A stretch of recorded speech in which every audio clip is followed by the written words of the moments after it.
falando algo, vocês vão ver que essa equação surge naturalmente. A gente tem duas relações entre elementos do I V com o álgebra, uma representação de uma álgebra, então ela surge naturalmente. Mas vamos inverter um pouco as coisas, inverter a história da coisa, vamos definir essa equação da Max e depois a gente fala da origem. Então vamos usar um espaço vetorial complexo, é importante que seja complexo, a gente também vai ver porquê. E uma certa função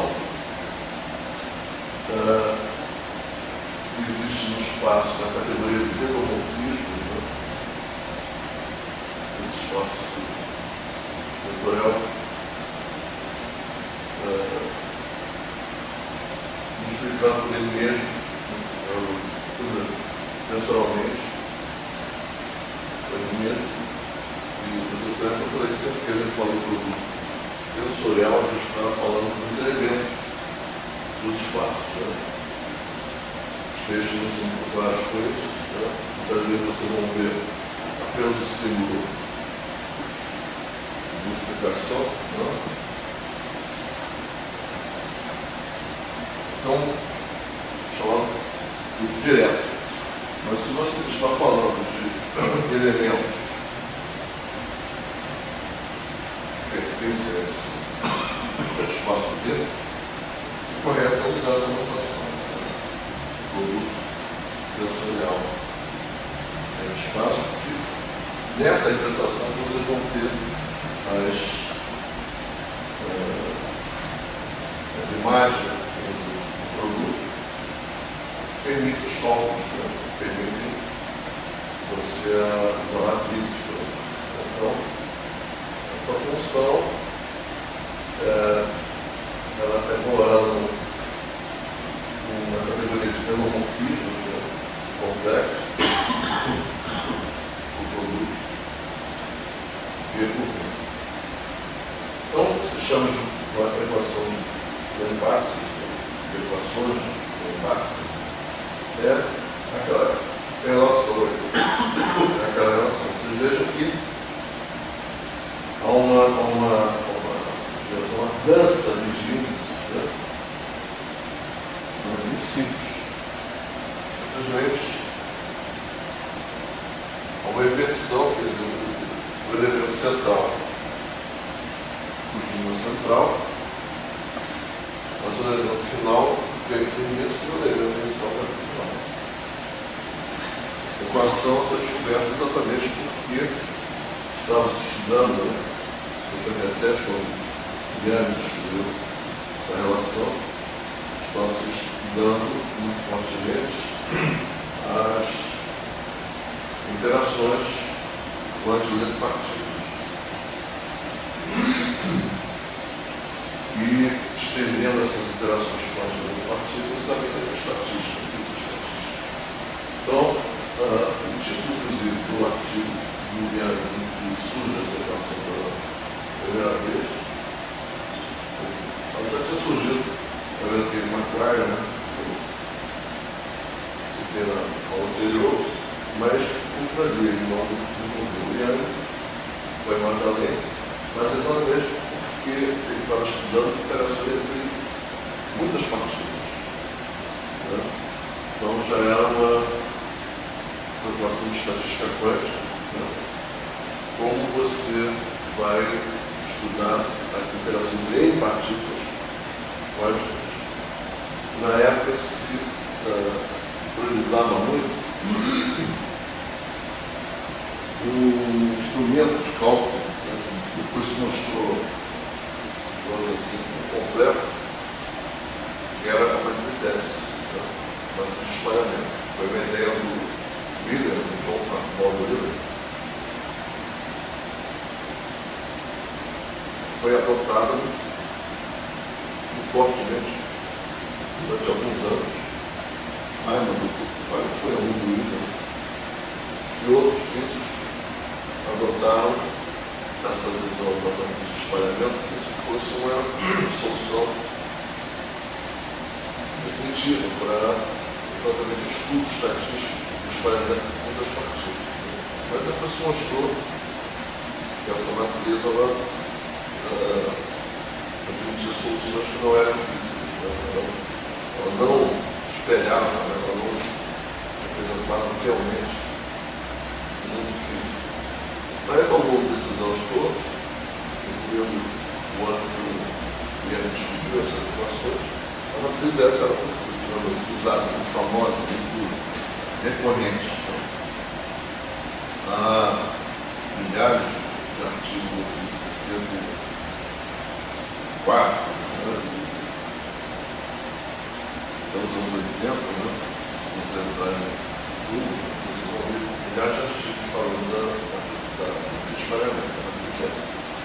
E foi nesse ambiente que o Guilherme descobriu essas equações, que está exatamente estudando ele outro, estudando o espalhamento entre N partículas quânticas, então é a matriz S.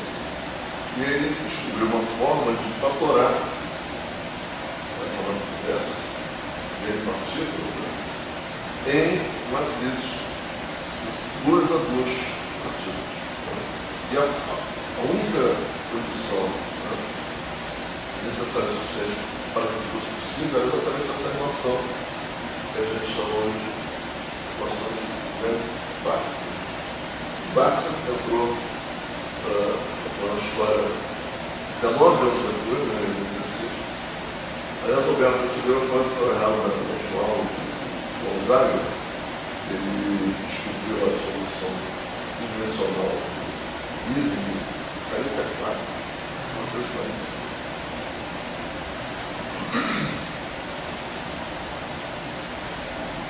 Mas em suma, então essa equação surgiu nesse ambiente, matriz de espalhamento, matriz S, e como resolver estatisticamente, praticamente, a interação entre partículas quânticas.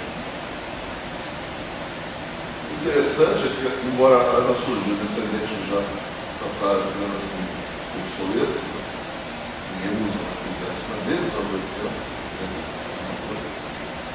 mas essa relação de consistência, na verdade, ela se mostrou fértil em várias outras áreas da física, e a gente vai falar disso também. Inclusive,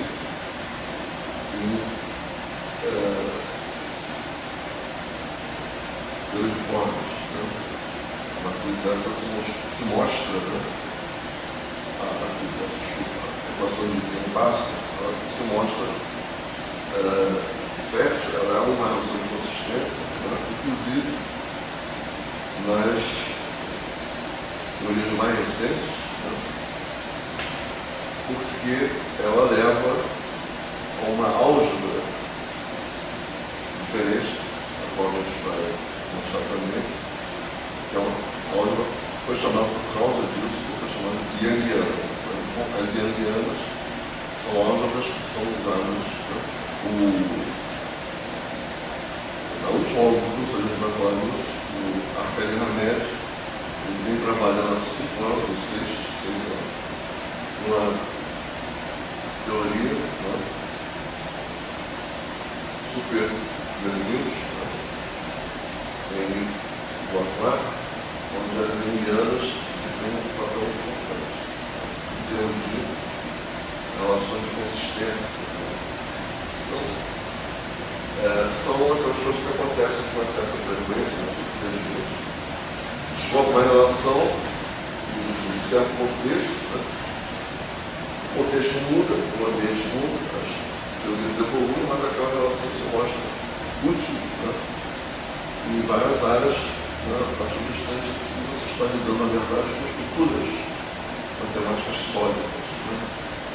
Então a gente vai ver essas estruturas exatamente. A intenção aqui hoje vai ser fazer um resumo das instâncias complementares em detalhes. Se vocês forem para a literatura, tem livros desse tamanho só sobre as relações de complementares. Mas é só para dar um verniz, assim, mostrar que os fundamentos né? Mas é mais filosófico. Então, esta é a forma mais, digamos, geral.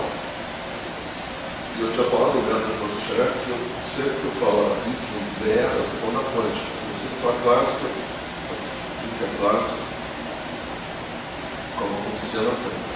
Então, foi descoberta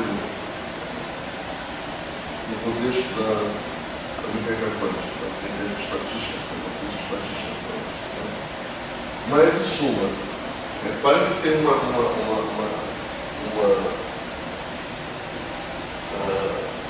estética, né? Interessante essa equação, né? Porque vocês vejam que tem 3 índices, né? 2 elementos do molde, uma representação do álgebra, U e V.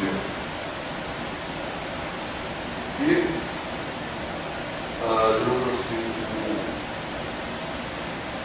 essa função R, que a gente vai ver depois que ela vai ser representada dentro de uma matriz,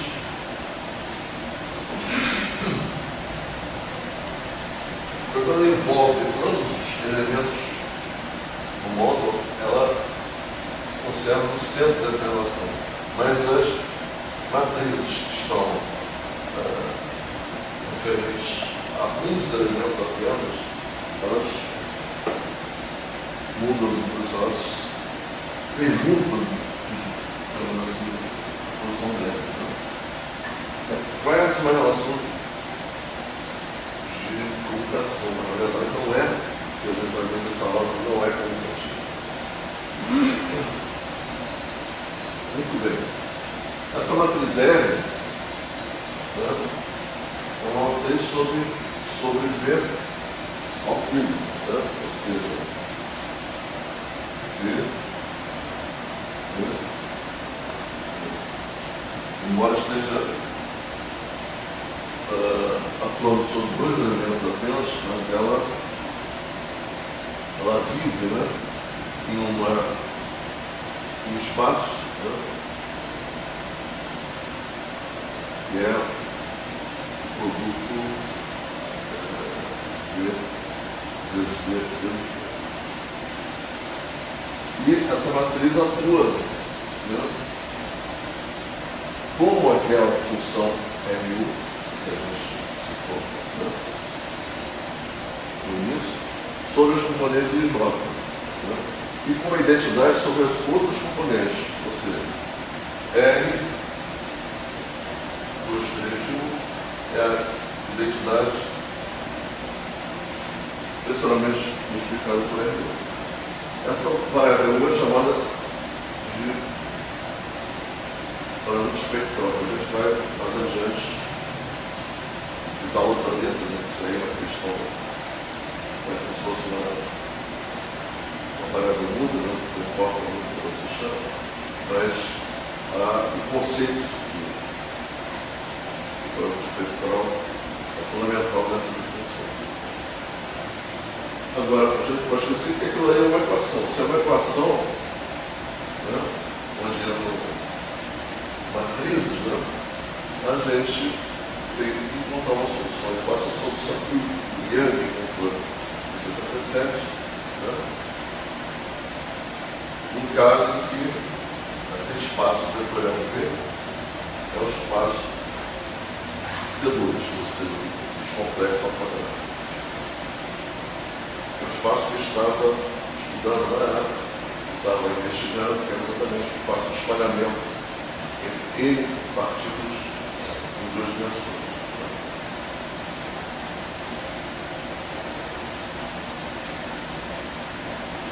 Como, digamos assim, a minha intenção aqui ao longo desse curso é não ficar apenas mostrando, né, de matemática, assim, guiando sempre possível a física, mostrando exemplos, né? Vamos ver esses exemplos que foram os exemplos fundadores, digamos assim, da equação quântica de Riemann. Essa solução do exemplo 1 foi exatamente a solução que o Yang encontrou, que o Maguire já tinha encontrado antes,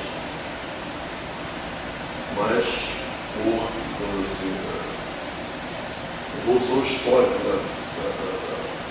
do desenvolvimento da teoria, acabou que ficou apenas associado ao IAM. Esse exemplo 2, vocês veem que tem uma similaridade muito grande com o exemplo 1, na verdade é uma outra interpretação do exemplo. E esse exemplo 3 é um exemplo que foi encontrado em 86, ou seja, 19 anos depois do IAM, do Baxter. O Baxter, ele é um físico estatístico e estava empenhado em descobrir a solução de vários vértices, generalizar a solução do Gonzaga do modelo de Ising para vários vértices, não apenas para 2. Então ele encontrou a solução para 8 vértices. Foi nessa busca dessa solução para 8 vértices que ele descobriu essa matriz, redescobriu essa matriz, mas na verdade ele generalizou a matriz de Viena. É fácil ver que é uma generalização, porque não só a forma dela é mais abstrata,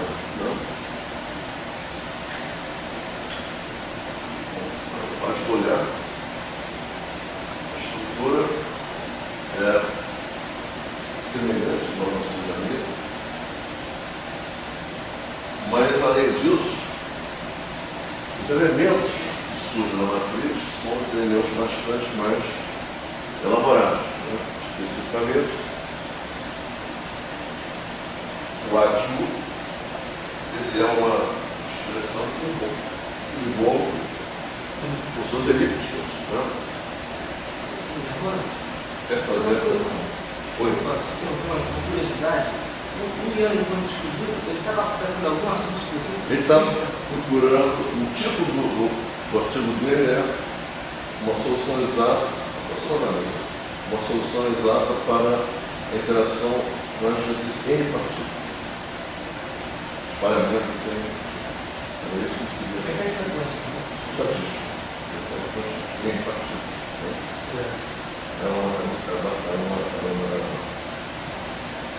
É uma busca que havia, que era muito recorrente na época, que era exatamente como você na matriz S, na famosa matriz S. O contexto do Young, em 67, era a matriz S, Williams. Todo mundo acreditava que a matriz S era todas nulas, só quando descobriram nos anos 80 que ela tinha soluções que eram físicas aí. Mas o Young, na época, a matriz S. Então ele simplesmente aplicou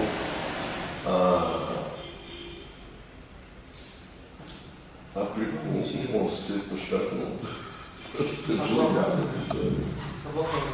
Acabou. Perguntar uns poucos minutos, não sei quanto tempo, mas pode continuar. Não, tudo bem. Mas isso foi nesse contexto, da matriz S e da mecânica estatística de espalhamento de N partículas. Ué, tá?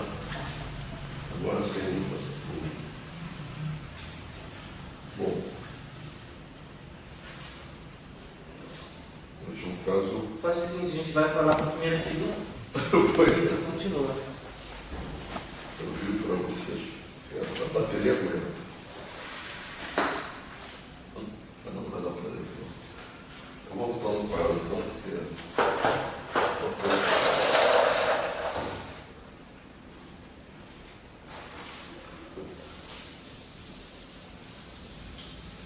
Vocês não apagam um outro cachorro, né? Espero que você não gostou. Sim, mas em suma, a solução do Baxter é uma solução bastante mais elaborada e que inclui funções elípticas. Deixa eu escrever então aqui a solução dele. Essa matriz.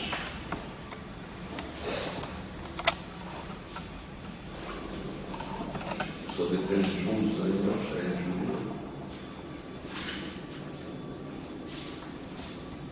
Deixa eu fazer o seguinte, deixa eu tirar daqui, não quero responder.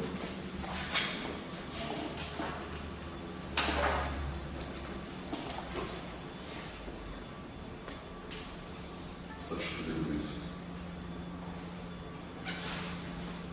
Essa matriz, ela é uma matriz de funções, né?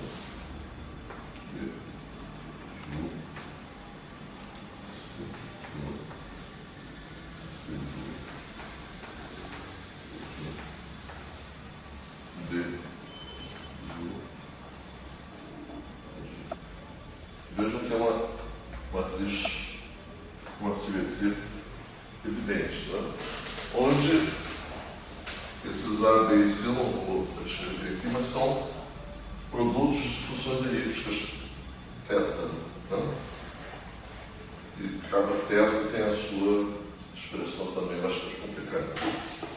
Agora, o importante é o seguinte, é que há uma condição inicial, que é o R de zero,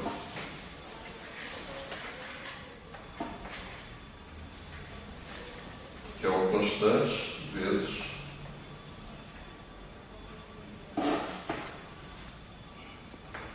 um endomorfismo P de V versus V, onde o P, na verdade, é a transposição P de X, Y igual a Y, X. Um operador que inverte, não? Os elementos do módulo, os elementos da representação. Bom, com esta condição, a equação de Baxter, que a gente viu anteriormente, ela é satisfeita identicamente quando U igual a zero ou quando V igual a zero.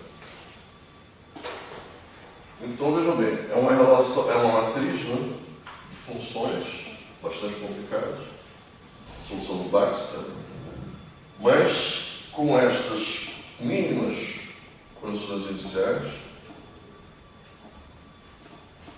as equações de Young-Baxter são satisfeitas.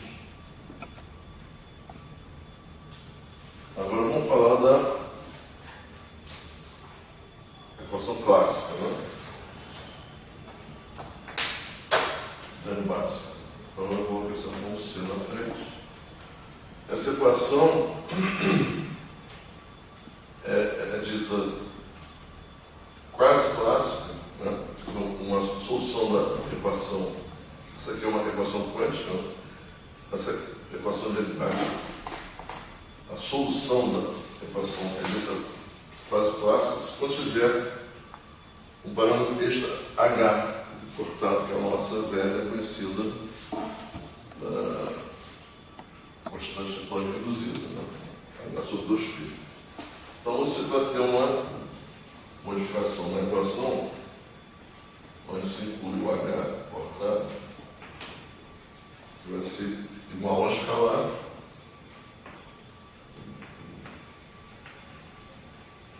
vezes a identidade mais H cortado, R de U, mais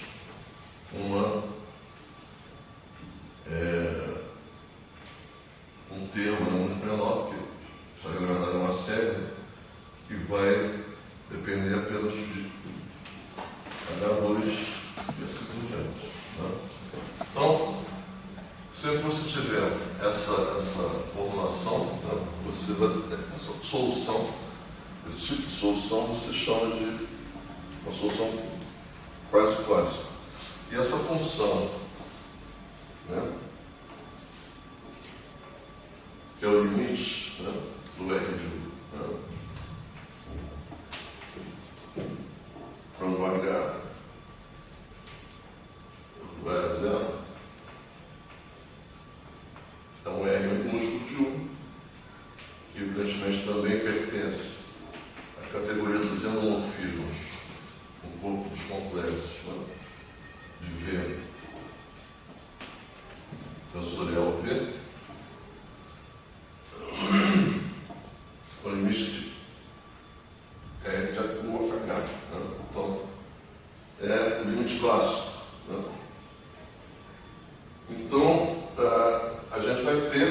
formulação da equação de Yang-Baxter clássica com seus limites da equação que eu mostrei de apagar a luz, e que simplesmente vai ser escrita desta maneira: R menos 1, 2 de U colchetes, né? R 1, 3 de U mais V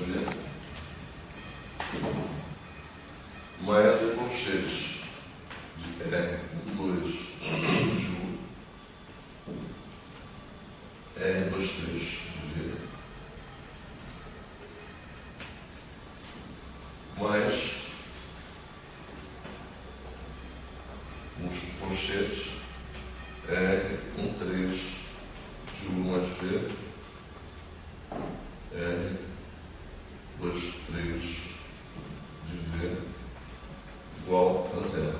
Esta equação aqui eu já tinha mostrado na outra aula, que foi aquela equação que o engenheiro americano lá descobriu entre que é exatamente a equação de equivalência entre a configuração de impedâncias em estrela, em triângulo, né? E essa equação é chamada, o Drinfeld chama de a equação clássica do triângulo, né? Isso aí, na verdade, é uma equação que é o limite, né? É o limite da equação de Yang-Baxter. Quando você faz essa digamos, correspondência, né? Quando você tira o H, é zero, então você obtém exatamente aquela equação de engenharia elétrica, né?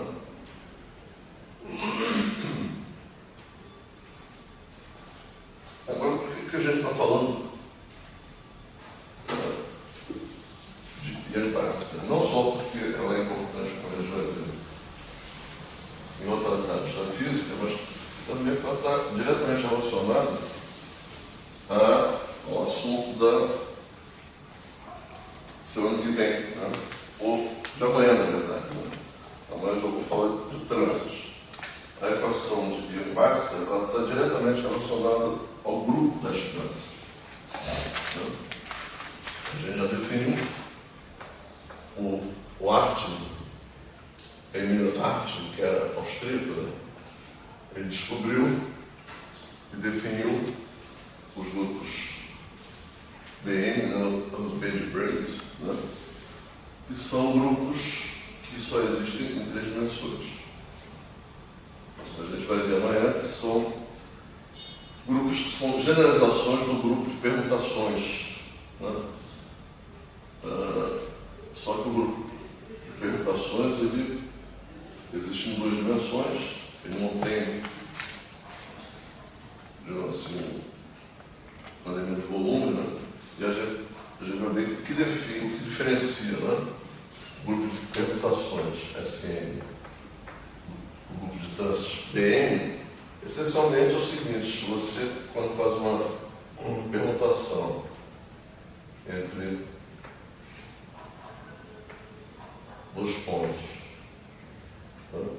A BCD em cima, 2 pontos embaixo, você inverte, né? Por exemplo, BA, CD, e vai invertendo, né? Sem ligar, sem se preocupar com, digamos assim, cruzamento entre eles, que não faz diferença. Quando você vai em tranças, você tem que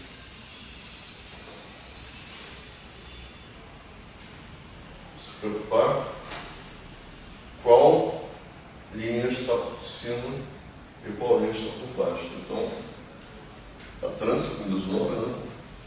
Ela existe em 3 dimensões, ela não existe em 2 dimensões nem 4. 4 as tranças são triviais. Mas em 3 dimensões você tem que se preocupar, porque isto aqui é diferente disto aqui. Simplesmente porque esse fio está passando por cima e aqui esse fio está passando por baixo. E o mais interessante é que as equações de Yang-Baxter representam, né, o grupo Bn, ou seja, toda a solução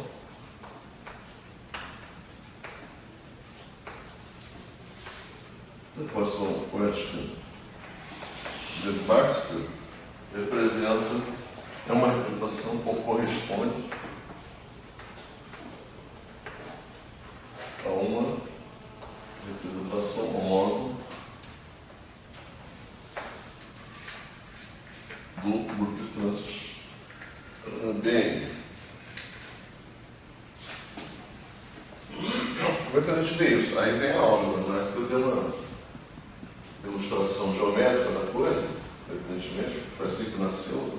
O Einstein estava exatamente buscando, né, a definição geométrica, né, que seria uma trança, definir isso por Bn. Mas você pode definir algebricamente, que é assim que se trabalha, né, com matrizes em cálculo, né, um grupo discreto gerado por um elemento unitário pertence.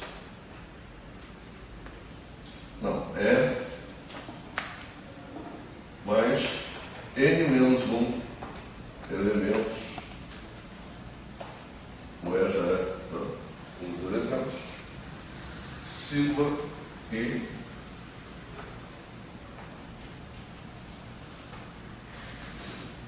onde o I vai de 2 tem menos 1. Esses sigma I estão sujeitos a essas relações abaixo. Sigma I, sigma J, menos sigma J, sigma I.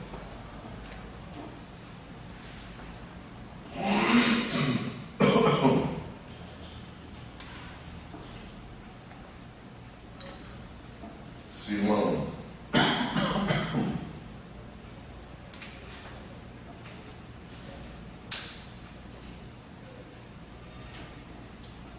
Sigma I. Sigma I mais 1 igual a sigma I mais 1. Sigma I. Não, botou sigma I. Sigma I, sigma I mais 1, sigma I é igual a sigma I mais 1, uma relação de recorrência, sigma I, sigma I mais 1. Onde o I, o módulo, né, I menos J, deve ser maior do que 2. Então, essa aí é a definição do grupo de trânsito.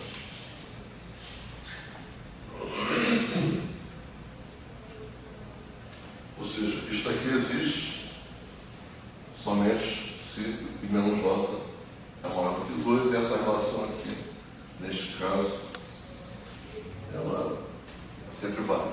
Então, estas duas relações definem o grupo de trânsitos Bn, né? Em maiúsculo aqui.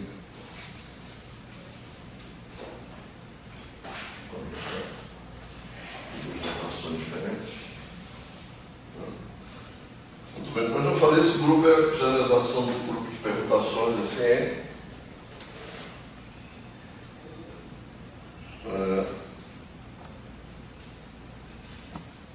Só que o grupo SN, além dessas duas relações, ele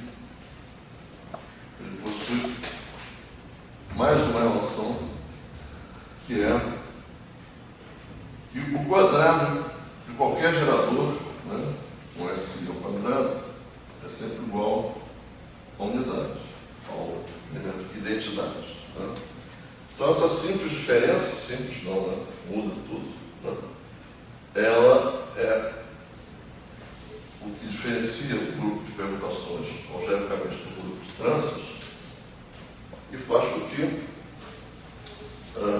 o número de elementos de ACN seja finito, né, e seja igual a N fatorial. A gente já conhece a análise combinatória. Né?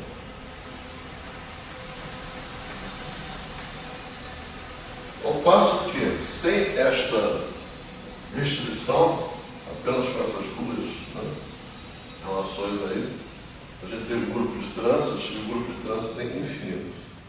É um grupo de infinitos elementos.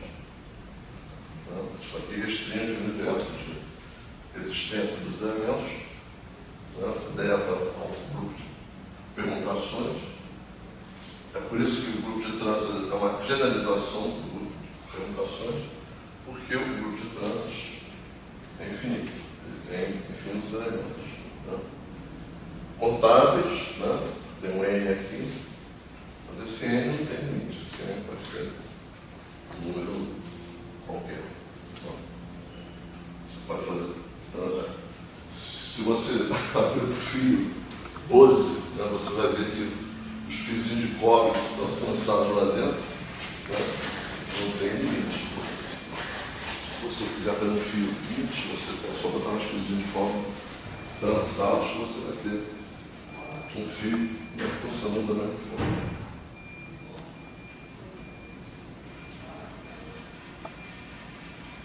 Aí é mais ou menos isso que eu já falei aqui, né, os elementos geradores do grupo de tranças.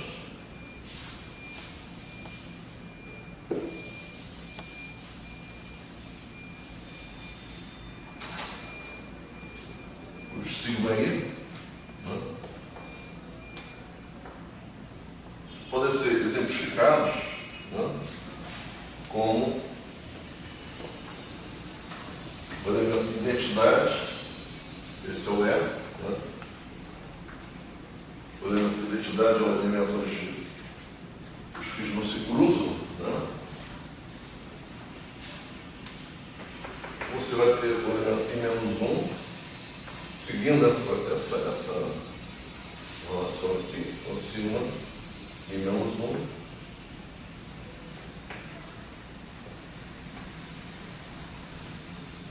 Você vai ter um elemento I,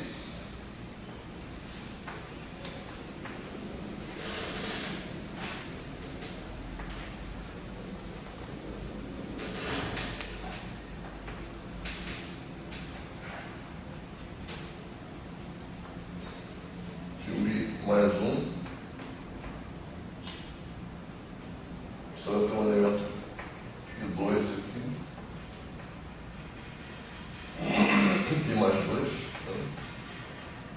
E assim por diante, até o elemento N. Então, os geradores, né, do grupo de tranças, eles obedecem a essas relações, né? Em menos valor sempre mais do que 2, mas são finitos, embora sejam contáveis. Né? Você sabe quantos existem, mas você pode expandir esse quantos até infinito. Aquele artefato que eu fiz, né? Quando a gente falou em interpretações de S2, J3, não sei se eu já tirei daqui. Mas essencialmente é o seguinte, que é uma trança, é um grupo B2, é um grupo que tem dois fios. Acho que eu tirei. Mas é um grupo com dois fios, né? Onde você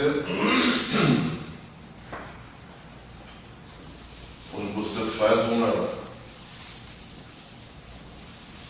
operação, né, de, digamos assim, desemaranhamento dos fios, né? Tem um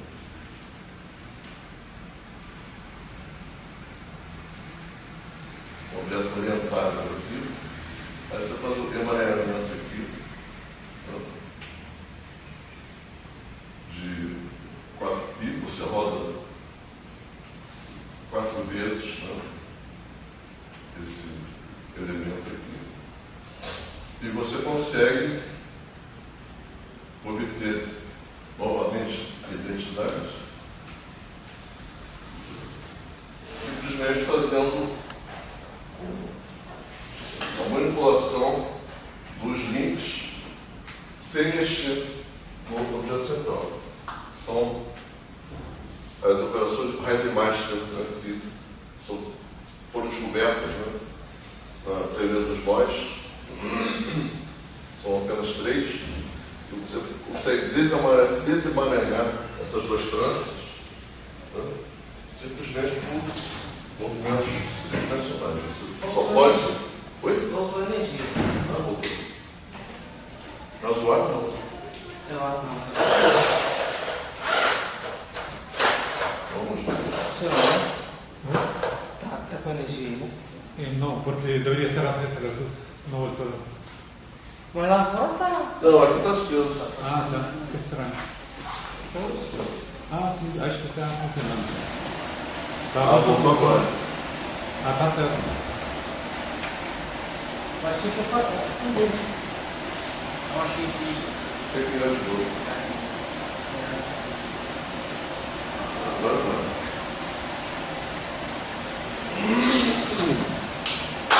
Bom, então vamos retomar. A partir daí. Mano, então isso aí é uma organização da estatística, né? Que não precisa ser ferro nem bola, você bota aí no break do e ele vai. Não tem escolha, né? Quer dizer, é uma coisa difícil estatística, né? A gente vai falar de matriz de transferência, de matriz de monodromia, né? São elementos que surgem em estatística, independentemente de serem ferros ou bósons.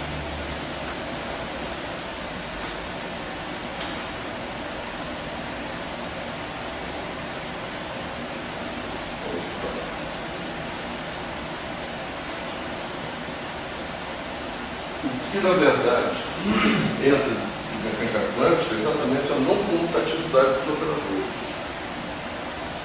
Tá? Agora, se você quiser especificar se essas partículas são férreas, então você tem que usar os anticomutadores, os computadores assimétricos. Tá? A gente não está entrando nesse detalhe, a gente está falando simplesmente de utilização dos colchetes de Poisson. Mas se você quiser ir a fundo, aí você tem que usar a álgebra de Graça.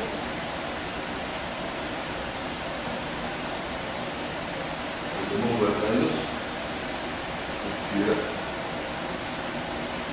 a ideia é exatamente falar das álgebras, né, de Hoff, né, e da não computatividade. Diferencia a estatística quântica da estatística clássica. Então, vamos lá. Então, a gente viu que aquela R pequeno de U, né, que é um limite da matriz R do Yang, é quântica. Né? Se você encontra essa solução de uma equação de termo básica clássica, né? Você pode tentar ver o caminho inverso. Né? Se você encontra uma solução que é clássica, então vamos ver se existe a solução quântica. É né? Com Hzinho incluído. Na verdade, seria uma solução quase clássica. Seria um método, né, de recuperar a mecânica quântica a partir da solução clássica, reintroduzida na mecânica, desde que o seja do limite clássico. Na verdade, esse tipo de correspondência do campo. Né? Agora, o espaço, ver se o objeto pode existir tem que ser diferente do G tensorial G. Né? O G sendo uma álgebra, né? Álgebra de Lie. Então seria o G. Né? Agora, se o G seria álgebra de recomprimento clássico, né? Ela não teria naturalmente o Hzinho embutido nela. Então você teria que transformar essa álgebra pontualmente em cada cubo, em cada solução clássica de um elemento, né? Um módulo, de um elemento da representação. Deformar no sentido de quantizar, quer dizer, no sentido que a gente viu do Moyal, né? Você incluir um produto diferente do produto usual, usando o H. Bom, o Differs, ele partiu exatamente dessa ideia de deformação da álgebra de recobrimento clássico, né? E desenvolveu, foi ele que batizou, né? As álgebras de Hopf, batizou entre aspas, né? E sabe também que não são exatamente a mesma coisa, mas em efeitos práticos, né? Ele batizou as álgebras de Hopf com grupos quânticos, os grupos, né? Gerados a álgebra de Hopf com grupos quânticos. Então ele descreve a classe representativa desses grupos, né? Que é uma álgebra quantizada de inversão de recobrimento. Né? A álgebra de recobrimento, que como a gente já viu, é uma álgebra que não é de Lie, mas ela é uma álgebra que engloba as álgebras de Lie, mas ela é associativa. Né? É fundamental que ela seja associativa, é uma exigência que ela seja associativa. Ela não é uma álgebra de Lie, ela não obedece a todos aqueles axiomas que definem uma álgebra de Lie, mas ela engloba essas álgebras de Lie. E o Differs viu que ela não é suficiente para você deformar, você introduzir, você recuperar a solução quântica a partir da solução clássica. Né? Então, ele definiu essa álgebra quantizada, universal de recobrimento, incluindo aquele índice, né? Q embaixo do U, que está associado àquela solução do exemplo 2 que a gente viu anteriormente. Essa solução do exemplo 2, né? Aquela álgebra de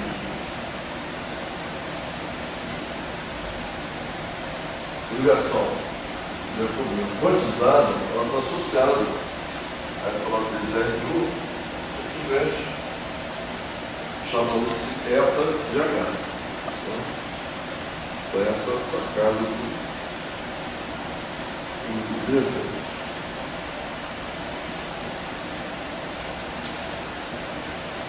E com a vantagem de você recuperar a classe fazendo apenas o que igual o H, igual o eta, igual. Né? Agora, o interessante é essa álgebra universal quantizada, ela também é uma álgebra de Hopf. Né?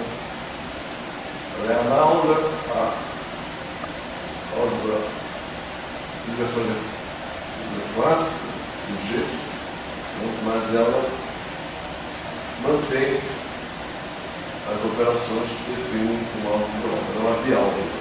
Né? E o Differs demonstrou esse teorema ser a dimensão da álgebra de G é finita, e se Q não é uma raiz da unidade, né? Qualquer módulo integrável de G irredutível ele pode ser deformado ao módulo dessa álgebra quantizada em inversão de recobrimento. Um exemplo disso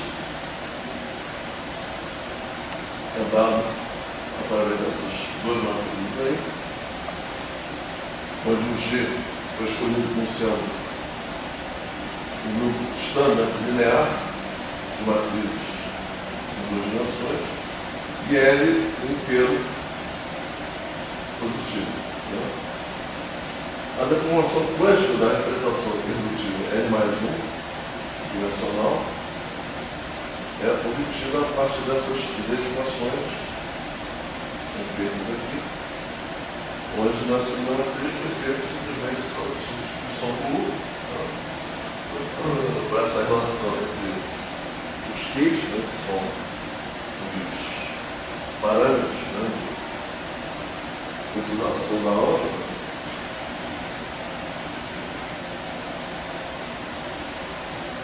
E Engraçado. Mano, foi.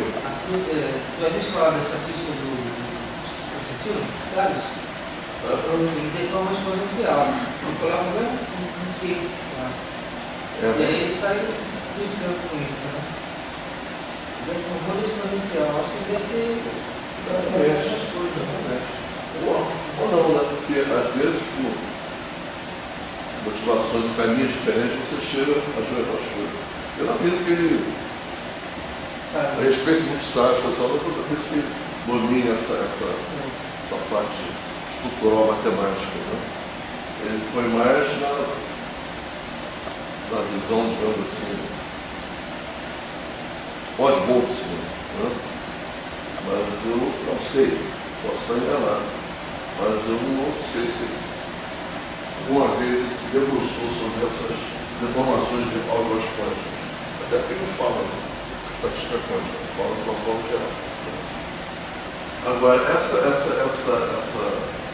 técnica, isso é uma técnica, na verdade, daquela deformação, ela é encontrada na matemática muito antes. Né? Isso aí já é uma coisa que vinha sendo feita por matemáticos, né? Muito mais por matemáticos físicos, exatamente no sentido geométrico, né? Você deformar o espaço geométrico, você deformar o espaço geométrico de forma paramétrica, não de forma explícita. Né? Então isso aí, na verdade, reflete isso. Porque se SL2 é um espaço vetorial. O que é um espaço vetorial? É um espaço com vetores, não é um espaço que tem elementos geométricos. Então, isso aí, na verdade, é uma deformação geométrica, né, de um espaço comutativo. A partir do instante que você deforma um espaço comutativo, ele,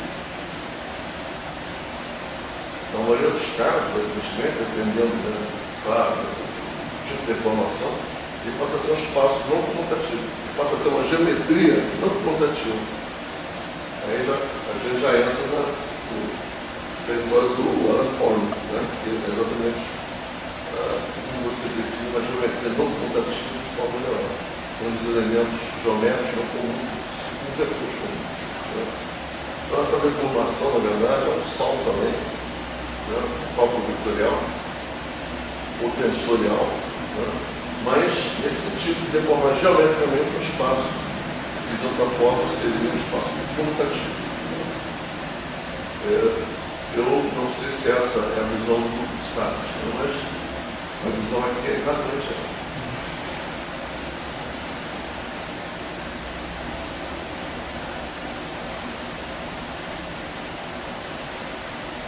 Bom,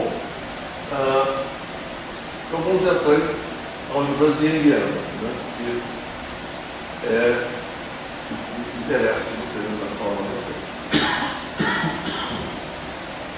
As youngianas, como são chamadas ultimamente hoje, as youngianas, são álgebras, né, que na verdade foram citadas, foram batizadas e criadas, foram definidas, né, pelo Greenfield em 86, no meu trabalho que define grupos cônicos. Então você vê que tem uma relação muito forte entre as duas. Né? Como é que ele define isso? O conceito de uma youngiana, né, o símbolo usual, é isso, né? De uma álgebra de 5 de G, de G, e surge naturalmente quando você combina as simetrias, né, que existem naquela álgebra de G, com a integrabilidade de modelos conformes, modelos 1 mais 1. As youngianas, elas vivem em modelos relativistas bidimensionais. Né? Elas são características desses modelos. Né? Evidentemente, se espera que elas reflitam, né? Venham a refletir em variâncias em dimensões mais altas. Né? Mas, matematicamente, você estuda as youngianas, você define as youngianas, você integra, né, os modelos bidimensionais, porque as simetrias permitem isso, as simetrias de duas dimensões, uma espacial e uma temporal, elas permitem que você use essas condições de integrabilidade que a youngiana desenhanas, lá em youngianas, lá, essas álgebras youngianas. Né? Mas, como eu disse, né, quem descobriu inicialmente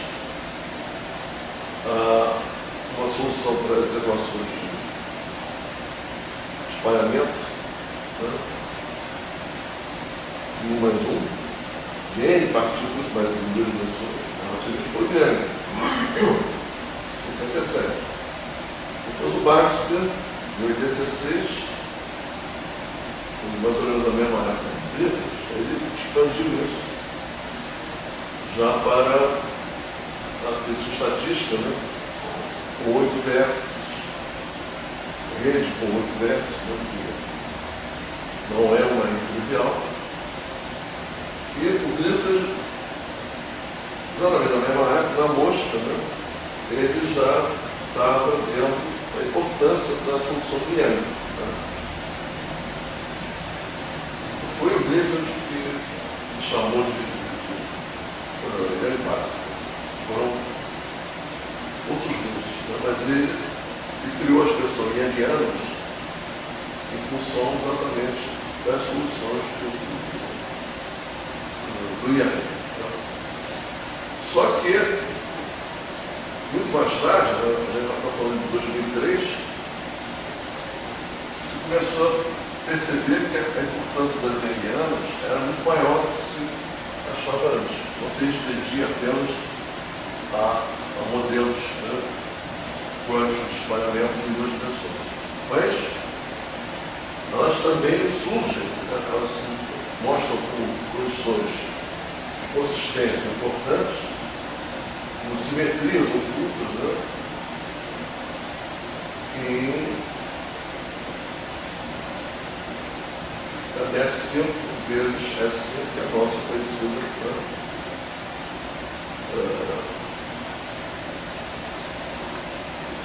holografia, né, onde você tem um book, né, que tem uma superfície, seria um holograma daquele book. E na teoria super Young-Mills, o N4, nesse ambiente que o Marco define o seu amplitude redor, né, que a gente está falando no final, as youngianas também são fundamentais. Elas são simetrias internas, né, que existem. Se são simetrias internas, se você conhece a relação algébrica dessas simetrias, elas são relações de consistência que você pode usar como sendo um medidor da confiabilidade da teoria. Né? Outra coisa que o Clifford descobriu na época é que essa álgebra de Hopf, que a youngiana é uma álgebra de Hopf, ela está ligada com as soluções racionais da equação quântica de Young-Baxter. Né? E a gente vai ver depois que as soluções mais fáceis, mais simples, na verdade, que eu já mostrei, inclusive, a gente vai falar de novo disso, o Young encontrou 67, quando o G simplesmente ser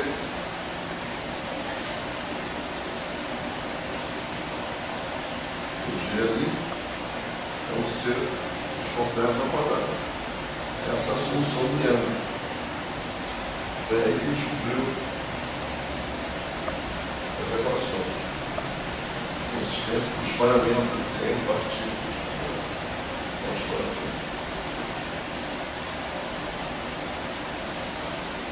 Então a gente está falando em análise dos complexos, né? Essas soluções, essas simetrias, elas fazem sentido, elas se manifestam somente se você está lidando com o corpo dos complexos. Então vamos ver como você pode visualizar, mesmo sendo daquele espírito, né, mostrar exemplos, para ficar apenas em abstrações, essas hierarquias com álgebra de simetria em uma teoria física quântica de campos, em duas dimensões. Né? Bom, o que a gente chama de modelos quânticos integrados? São aqueles modelos que possuem cargas que se conservam, as cargas no sentido de meta. Né? Quando você possui um modelo quântico que tem cargas que se conservam e são comutas entre si, né? Você escolhe uma delas hamiltoniana. É uma escolha, você vai escolher a mais apropriada, né? A que leva mais conceito de uma função hamiltoniana, a física clássica, mas na verdade, matematicamente, elas são equivalentes. As duas se conservam, são cargas, no sentido neutro, quer dizer, a simetria é que define essas cargas. Então você escolhe uma luz chamada de hamiltoniana. Né? Evidentemente, o bom ofício é aquele que vai escolher o hamiltoniano que mais se adequa, né, ao conceito de energia, né, do sistema, das coisas. E Feynman dizia que o bom ofício é aquele que erra todas as vezes que é possível até encontrar o acerto. Não é um cara que acerta de cara, não. É um cara que erra até encontrar a forma correta. É mais ou menos isso. Né? O matemático não está nem aí. A história de hamiltoniano, né? É uma carga conservada. Mas usualmente essas cargas elas possuem outras simetrias, especialmente no mundo quântico, né? Sabe disso? Tem simetrias internas, né? No mundo de corpos tem simetrias ocultas, né? Que se manifestam, né? Nas degenerescências do espectro. Né? Isso é que dá aquela multiplicidade, né? De funções dos estados, né? Dos autoestados. Né? Autoestados se repetem com funções degeneradas. Né? E, evidentemente, por causa disso, essas simetrias não geram grupos clássicos, grupos quânticos. Você não tem um sistema clássico, né? Essas simetrias extras. Você tem as simetrias absolutamente expostas. Né? Por que não geram grupos clássicos? Exatamente por isso. Porque, de serem quânticos, as álgebras de operadores não são comutativas. Você está num espaço geométrico, né? Que operadores, né? Porque esses operadores não comutam. Né? Então você tem uma informação do espaço. Né? Você tem uma informação da álgebra. Essas Youngianas, chamadas Youngianas, são simetrias. Né? Na verdade são álgebras, mas que são representadas. Né? Elas representam simetrias de grupos quânticos com dimensão infinita. A gente viu que elas representam, por exemplo, as equações de derivados, representam, por exemplo, de trânsitos, que é um número infinito. Então, essas Youngianas estão intimamente relacionadas soluções da equação do Weierstrass, elas são simetrias de grupos quânticos, por causa da não comutatividade do espaço geométrico, mas com dimensões infinitas, né? E surgem em modelos integráveis, que são invariantes sobre um grupo não comutativo, né? Só que interno. Né? Então a gente vai ver um exemplo, que é o exemplo mais elementar, embora não seja, digamos assim, aquele elementar de escola pública, né? Mas a gente aqui já tem um certo caminho andado, então vamos chamar de elementar, é o modelo de Heisenberg, é o modelo magnetismo de Heisenberg. Cuja história é até interessante, porque quando o Dirac descobriu ou inventou a equação de Dirac, famosa, né? Na época, mano, seria muito grande se aquela equação era verdadeira ou não, é absurdo, degenerativo, até que se descobriu antimatéria, se construiu que a equação de Dirac já estava reproduzindo a existência da antimatéria. O Heisenberg não aceitou, ele escreveu uma carta ao Bohr dizendo que depois do Dirac a física tinha perdido todo o interesse para ele, porque agora é se dedicar ao magnetismo. Não queria saber mais do que é coisa. Ficou desgostoso da vida. Aí, eles alemães são loucos. Mas aí ele,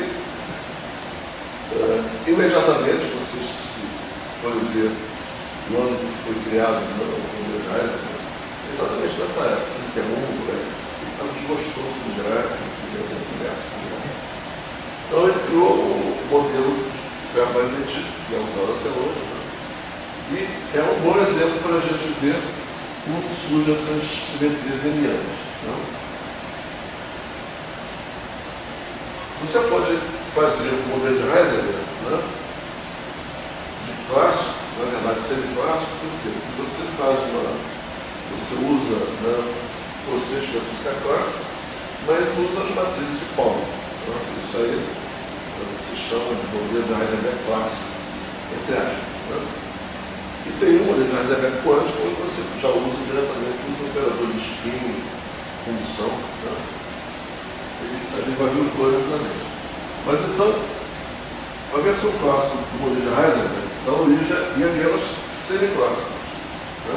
Naquele sentido que a gente falou anteriormente, aquele R minúsculo, que na verdade é uma pasteurização do R, né? Do H, o R valor da matriz, de um clássico. Né? Mas também, se você faz um modelo quântico do Heisenberg, onde você usa cadeia de spin, um operador de spin, você obtém também ienas quânticas. Né? Mas há outros exemplos que a gente não vai ver aqui, mas só citar, onde surge também invariantes enianas, são os modelos sigma, já. Né? O modelo sigma tem invariantes enianas. Pois a gente já viu M4 superior em Deus. Né? Álgebras de correntes massivas em duas dimensões, relativistas, modelos quirais, né? Com ou sem termos lógicos e outros exemplos. Né?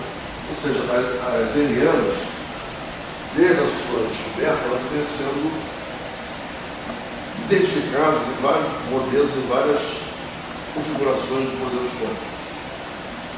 O limite do contínuo na modelo de Heisenberg, Oi? quando você faz o limite do contínuo no modelo de Heisenberg, você cai num signo. Um signo, né? Por isso que acho que as coisas. A simetria está ali. Bacana, né? A simetria está ali dentro. Legal. Né? E é muito mais complicado, porque você fazendo o modelo de Ising, você só usa o sigma Z, né? O modelo de Ising, em duas dimensões, não tem como eles acharem. Aí você complica muito mais, né? Você coloca o modelo de Heisenberg, você vai com as três, e a complicação matemática acho que é muito maior, né? Você usa as três matrizes de Pauli. Pois é, mas olha só, o Baxter, por que o nome Baxter está associado a essas equações do IEM. Foi o primeiro, exatamente porque estava trabalhando numa generalização do modelo de ISO. Com oito versos. Ele fez o ISO achou bidimensional. O Gonzaga. E ficou anos aquele negócio dentro, lutando, brigando para ampliar aquele negócio, e o Baxter conseguiu ampliar para 8 versos, depois de muitos anos. Então você vê que há uma relação íntima entre os modelos, né? Ising, Heisenberg e as equações de Yang básicas. Na verdade, descobriram essas Yangianas muito depois, né? Mas elas já estavam lá dentro desses modelos todos, e do signo. Né? Isso aqui é interessante, quer dizer, aí você vê quando você faz uma análise geral da estrutura matemática da coisa, né? Que as coisas se ligam, né? Aí você depois, mas isso aí já estava lá dentro. Entendeu? Só que às vezes leva décadas, né? Às vezes no geral leva décadas até você encontrar. A gente vai ver na última aula que o Akane Hamed ele usa invariância yangiana no modelo dele. N igual a super N menos o tal do Amplitude Hermann, que ele descobriu graçivamente positivo. Segundo ele, os matemáticos tinham se interessado em estudar.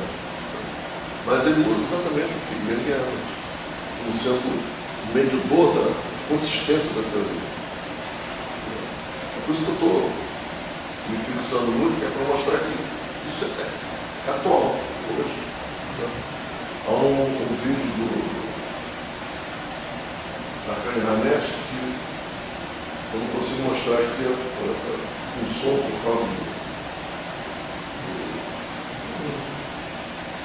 da cachorro, mas eu vou trazer um somzinho para lugar ali, porque aí a gente vê. Eu não vou mostrar a aula dele, que leva 50 minutos, né? Mas só no iníciozinho, que ele faz uma parte geral da coisa, e a gente vê que as linguagens ali são fundamentais. Você vai dizer som. Continua. Parece eletrônica, né? Oi? Parece eletrônica. E está um 9 dias para se descobrir. Exatamente. Dispositivo e tal. Porque a gente lida, né? Os físicos estão Newton, né? Habituados a usar leis de conservação. Né? As leis de conservação, o que são? São medidores de consistência de uma teoria. Quando o Einstein, né? Isso eu já falei, mas é sempre importante lembrar, quando o Einstein deu à luz depois de 10 anos de relatividade geral, em 1915, os matemáticos, todos os matemáticos físicos, nem ousaram questionar, porque eles não conheciam aquela matemática, que o Einstein mesmo levou 10 anos para aprender. Mas os matemáticos Hilbert, Poincaré, começaram a duvidar da consistência física da coisa. Mas é a lei da conservação da energia, existe nessa maluquice que o Einstein inventou. Eles chamaram quem? A Amy Newton.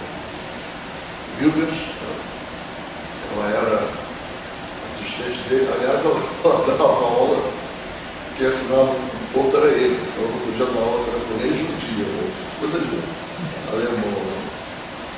Mas ela recebeu o salário, então ele assinava por ela. Mas aí ele chamou a eminente e pô, estuda esse negócio aí, vê se não está faltando aí a conservação da energia. Aí ela descobriu os seus famosos teoremas de Newton, né? Que hoje são a pedra basilar, né? De qualquer teoria física, eletromagnetismo, isso aqui. Quando ele fala nisso, cargas conservadas, ele está falando de teorema de Newton. Isso tudo nasceu de quê? Do medo de se perder uma lei de conservação, a lei da conservação da energia. Só que eu disse, não, se conserva assim. E, posteriormente, se descobriu que historiamas dessa e vê para muito mais coisa do que apenas aquilo. Né? Essas coisas são fantásticas, eu acho que é uma delícia. Bom, de forma geral, as simetrias quânticas com dimensões infinitas são incompatíveis com posições de contorno periódicas, evidentemente, né? São infinitas. Mas quando se faz o limite, né? Foi o que o Haldane, né? Colaboradores fizeram em 92, que se você usa uma determinada configuração da cadeia de espinho, né? Do modelo quântico da Heisenberg e expande a rede, né? Se faz a rede para infinito, ou seja, a interação do longo alcance, essa configuração desse limite também é invariante Youngiana. Né?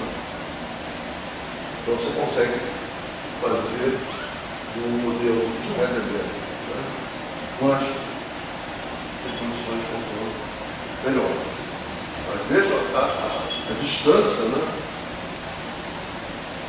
60 anos depois do Heisenberg. Até então, você tinha conseguido fazer um modelo de Heisenberg quântico com condições de controle anterior.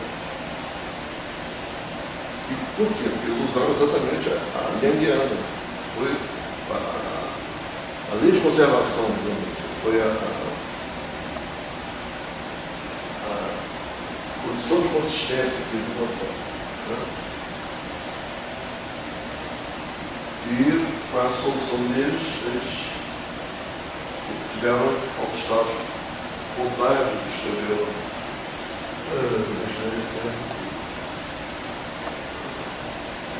Mas, gente, agora que eu vi o relógio, já é meio-dia, né? Então vamos interromper aqui. Só falta do realmente um escopo aí. Amanhã então a gente vai ver os dois modelos da Heisenberg para como surgem essas reuniões aqui. Tá?